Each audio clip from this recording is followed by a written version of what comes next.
Oh, hi kids, it's Grandpa Ken Stewart here. Time for another episode, Grandpa Ken Stewart, David Stewart Show. I'm going to read a bit from the Twits. I haven't done that in a while. I'll just see if any of our special guests are around today. Oh, yes.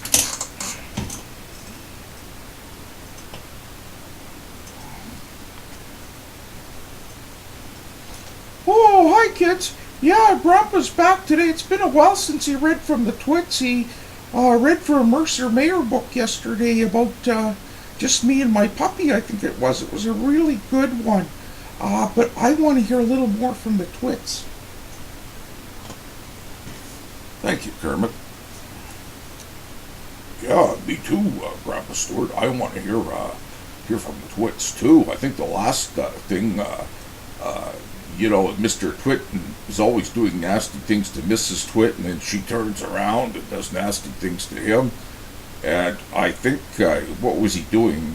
Just shortening her cane so she would think she was shrinking. And now he's told her he's come up with a cure. Got a pretty good memory there, Harley. Okay, Mrs. Twit gets a stretching. Mr. Twit led Mrs. Twit outdoors, where he had everything ready for the great stretching. He had 100 balloons and lots of string. He had a gas cylinder for filling the balloons. He'd fixed an iron ring into the ground. "Stand here," he said, pointing to the iron ring. He then tied Mrs. Twit's ankles to the iron ring. When that was done, he began filling the balloons with gas.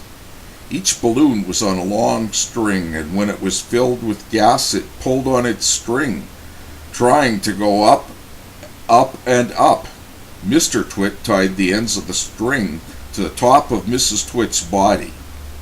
Some he tied around her neck, some under her arms, some to her wrists, and some even to her hair. And we're going to see if we can look at a picture of that right now.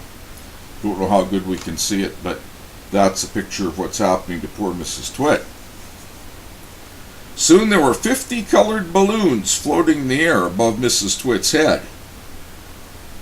"Can you feel them stretching you?" asked Mr. Twit. I can, cried Mrs. Twit. "They're stretching me like mad." He put on another 10 balloons. The upward pull became very strong. Mrs. Twit was quite helpless now. With her feet tied to the ground and her arms pulled upward by the balloons, she was unable to move.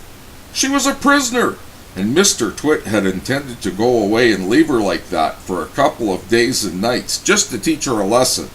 In fact, he was about to leave when Mrs. Twit opened her big mouth and said something silly. "Are you sure my feet are tied properly to the ground?" she gasped.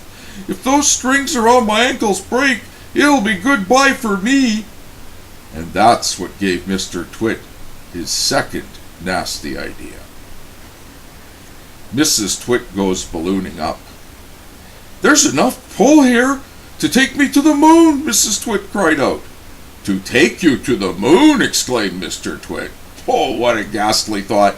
We wouldn't want anything like that to happen. Oh, dear me, no." "We most certainly wouldn't," cried Mrs. Twit. "Put some more string around my ankles, quickly. I want to feel absolutely safe." "Very well, my angel," said Mr. Twit, and with a ghoulish grin on his lips, he knelt down at her feet. He took a knife from his pocket, and with one quick slash, he cut through the strings holding Mrs. Twit's ankles to the iron ring. She shot up like a rocket. "Help!" she screamed. "Save me!" But there was no saving her now. In a few seconds, she was high up in the blue, blue sky and climbing fast. Mr. Twit stood below, looking up. "What a pretty sight," he said to himself. "How lovely all those balloons look in the sky. And what a marvelous bit of luck for me. At last the old hag is lost and gone forever."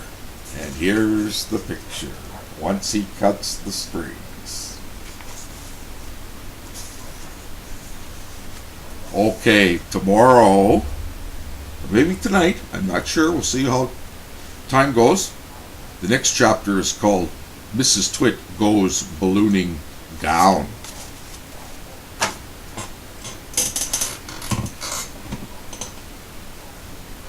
Oh, gee, that's a really cool story, Grandpa Kid. I sure enjoyed it, and I hope a lot of the kids will too.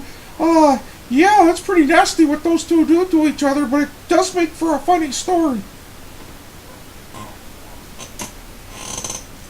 Yeah, hi kids, I'm Harley the Hog again, and yes, I really enjoyed that story too. I can't wait to see what happens next time Grandpa Ken reads us a story. Okay kids, have a good afternoon and play safe.